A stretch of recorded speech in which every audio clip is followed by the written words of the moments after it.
This match away at Bournemouth was never going to be easy for Liverpool.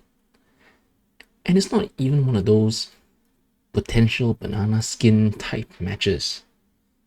Bournemouth this season are really strong. They are currently, in the upper positions in the Premier League. They are trying to fight for a European place next season. They're currently like what, top 5 or 6, something like that in the league. They have a very strong home record. Earlier this season, they beat Arsenal, they beat Tottenham, they beat Man City, all at their home ground. And then recently as well, they won 4-1 away at Newcastle, and they also beat Nottingham Forest 5-0 at home. So this match, it was always going to be a tough fight for Liverpool. And if Liverpool were careless here, they could be in for a bit of, for a bit of a spanking if they weren't careful. And it showed in the match. Bournemouth started fast. I remember in the first half, Liverpool kicked off first, but just that moment of carelessness, losing the ball cheaply, and straight away within the first 30 seconds, Bournemouth were on the attack already and getting that first shot in the match within the first 30 seconds from a Liverpool kickoff. And throughout the match, Bournemouth, they were fast, they were aggressive, they pressed hard, especially in various situations.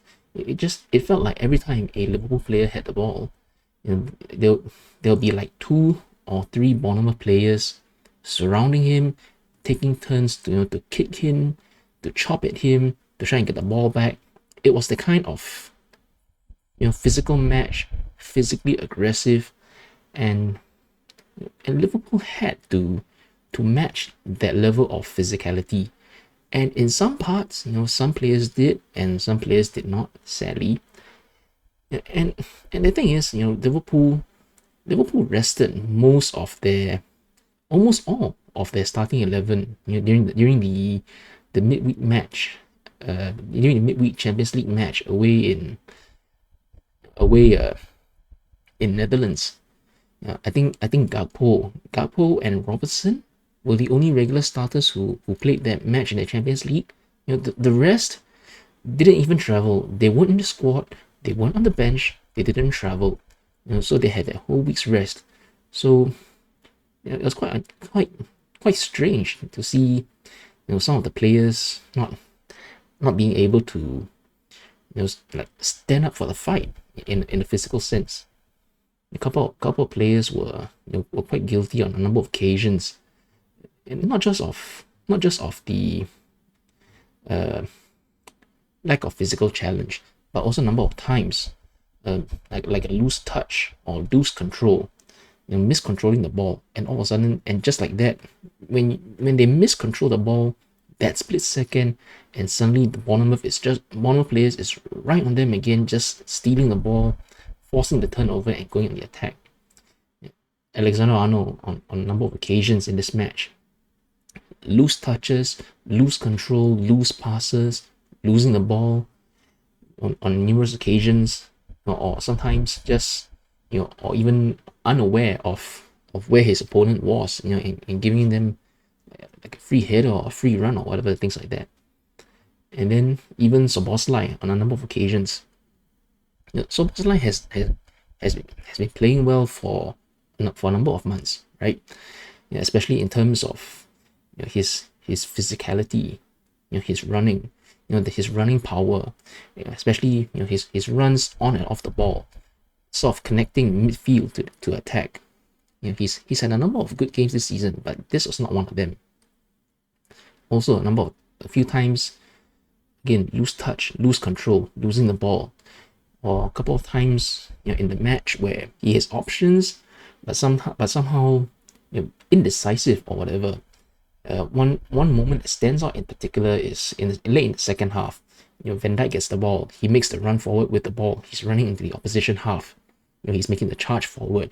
Then I think it's like 1 or 2 passes later, the ball is sort of rolled into an open space where there's no Bournemouth defender around, and Szoboszlai is charging towards the ball, and it is in a very good position for him to take a first time shot, or he could just sort of play another forward pass and lay the ball to Salah, let him let him play a cross or curl a shot or whatever.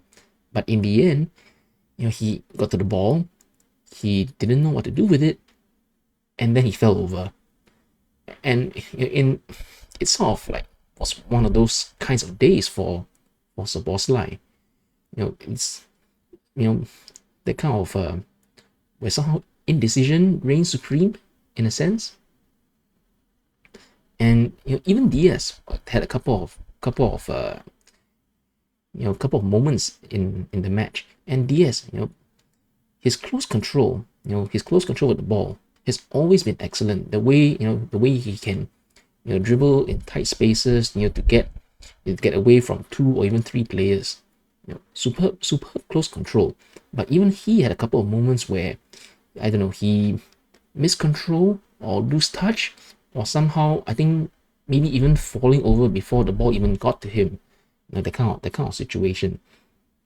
So it just felt like on a number of occasions a bit disjointed, easily losing the ball.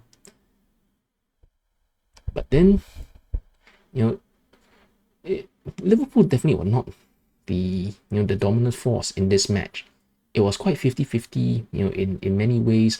Liverpool had chances, Bournemouth had chances. Bournemouth had a number of good chances, in and around the box. Alisson was forced into a number of saves, especially some point blank saves and stuff like that. And there was also the occasion in the second half. The shot was curled, in, hit the post. Alisson dove after it, but then it hit the post and it bounced back to another Bournemouth player, and the Bournemouth player had all of that empty net to just shoot the ball into, just place it into the net, but he somehow managed to hit it high and wide. So so it's one of those, sometimes you make your own luck, sometimes you ride your luck, and I guess this was one of those kinds of occasions. Liverpool rode their luck. They definitely did, on this occasion, because it was 1-0 at that time. If that went in, it would have been 1-1. So while not being dominant in this match, while it was quite 50-50, Liverpool made their moments count. It was the penalty in the first half. It was a bit of a clip on Gakpo's ankle or something like that. It didn't look like much on the replay, but it was a clip, and so the penalty was given. And fantastic composure from Salah, at the time 0-0 to take the lead. Fantastic composure, a lot of power in the shot, but he somehow still kept it down low into the bottom corner. The goalkeeper, had no chance of reaching it. And then that second goal in the second half, that one was absolutely fantastic. The counter attack comes in. The ball gets to Salah, who is sort of in the penalty area, but very close to the right side of it. And in that kind of position, I don't think that kind of position would even qualify as a half chance or even a quarter chance for most players. But then when you have someone the caliber, the quality of Mo Salah, someone who can do the things that he does, even that kind of situation that could barely even qualify as a quarter chance, he manages to curl it into the top corner, get that 2-0, secure the result. Absolutely fantastic. The things that he can do for the team in attack, he's such a difference maker.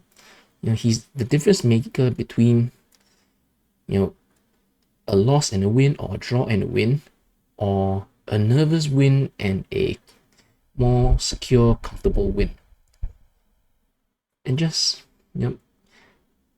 this match as a whole, he was also quiet for parts of it, But then, but when the time comes to make a difference, to make, a quantifiable, decisive difference, to turn 1 point into three, he managed it today. Absolutely fantastic. And this puts him now on what, 21 Premier League goals for the season. He's still in the lead for the Golden Boot. Another 2 goals for him. Just so absolutely incredible. How at some point, they might need to invent new words to, describe how good he is. I'm at a loss for words.